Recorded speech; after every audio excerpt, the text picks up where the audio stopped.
This is KGW News at Sunrise. Cause for concern. That's what health experts say about the new COVID variant, Omicron. Now, they're urging everyone, all adults, to get vaccinated and get a booster shot. Plus.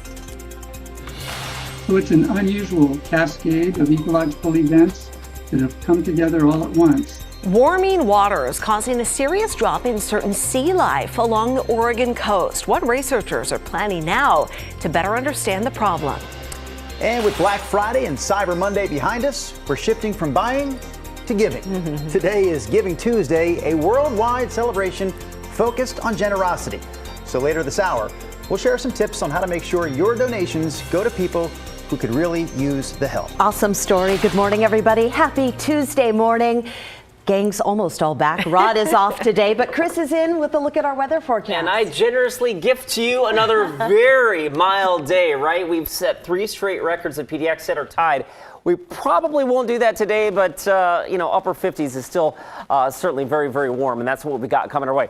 Check it out, radar real quick. Couple of sprinkles along the South Washington, North Oregon coast. We've had 1 or 2 in the metro area as well.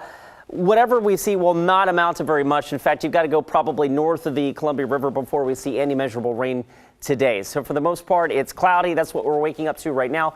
53 degrees last check at PDX. That's above our average high for this time of the year. I've got us topping out in the upper 50s this afternoon. Lots of cloud cover, maybe 1 or 2 spits of drizzle here and there. Otherwise, a fairly tranquil Tuesday, guys. All right, Chris, thank you. We'll check in with you soon. Well, researchers all over the U.S. are on the lookout for the new COVID variant Omicron. It's been detected in Canada and Europe since it was first reported in Africa. Yeah, and the World Health Organization says it's really not a matter of if, but when the variant will spread to other parts of the globe.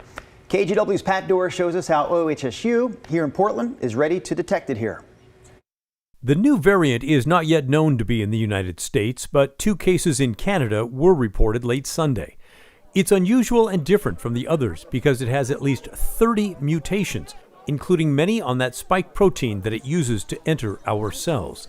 Dr. William Messer is a researcher at Oregon Health and Sciences University and deeply involved in tracking the virus. Now I think we should be vigilant. I think we should do what we know works, which is vaccination, distancing inside, mask wearing, particularly in high-risk settings, remains to a practice that works for all the variants. Omicron was first reported in South Africa, but cases now also exist in Europe and Asia and Australia. It's unclear how fast it spreads or how effective our current vaccines are against it.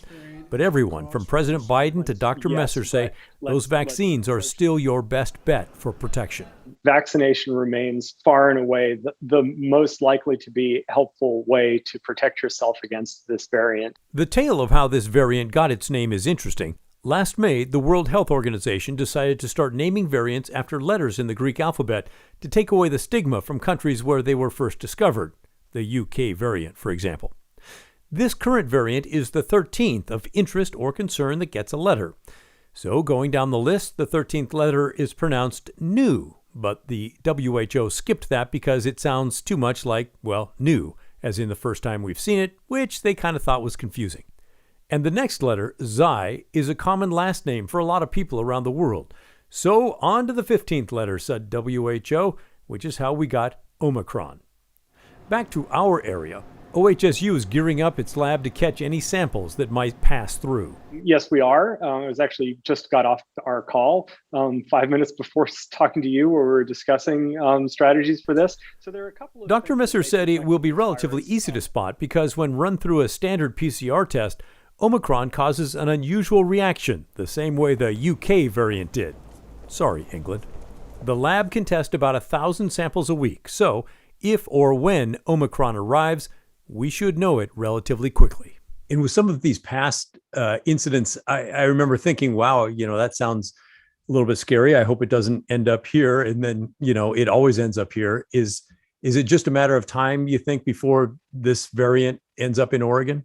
Yeah, it is. I think we do a lot of predicting the future based on past experience. And like you said, every other variant has made it here over time. And I think it's highly likely that this variant will make it here as well. Pat Dorris, KGW News. Researchers at the University of Washington are also working to figure out just how dangerous the Omicron variant is and how well our bodies and the existing COVID vaccines can fight it off. There are a lot of different ways that we can look at how immune cells respond. So we can take a piece of the Omicron spike protein, which is the outside of that variant, and we can add it to these cells and see if the cells can recognize it. And then we can measure how they respond to that piece. So that's one of the types of reagents we look for. Again, as of now, Omicron has not been detected in Washington or in Oregon. Health officials here in the U.S. are raising concerns about how fast the Omicron variant is spreading. The CDC is now recommending everyone 18 and older who got vaccinated at least 6 months ago get a booster shot. Even if you have mutations in the virus, the antibody levels really should be able to help overcome it. It's not going to be perfect. Even boosters might take a little hit on effectiveness, but I do think they're going to help a lot. You can catch that full interview later this morning on the Today Show right after sunrise. In the meantime, Pfizer plans to ask the FDA to approve its COVID vaccine booster for younger teenagers. Right now, you have to be at least 18, but if this gets approved, 16 and 17-year-olds would also be eligible. Pfizer is set to submit its application to the FDA this week. Let's talk about flooding now, because rivers are rising again in parts of Washington recently hit hard by flooding, and more rain is expected this week. Several rivers have already gotten flood warnings. In Whatcom County in northwestern Washington, people are putting down sandbags. This includes Sumas, where just a couple of weeks ago, severe floods basically cut off the entire town. Right now, officials say river levels are fluctuating. Much of the floodplain's water storage capacity is already depleted and leaves that area vulnerable. People have been told to voluntarily evacuate as a precaution, but many are choosing to stay behind to try and protect the community. And a lot of the same people that lost their house last week are trying to just get whatever they can to protect what they have left, which is probably the most heartbreaking thing. Crews are on standby for potential water rescues. Yeah, the flood risk is also impacting schools there. Students are on a 2-hour delay this morning.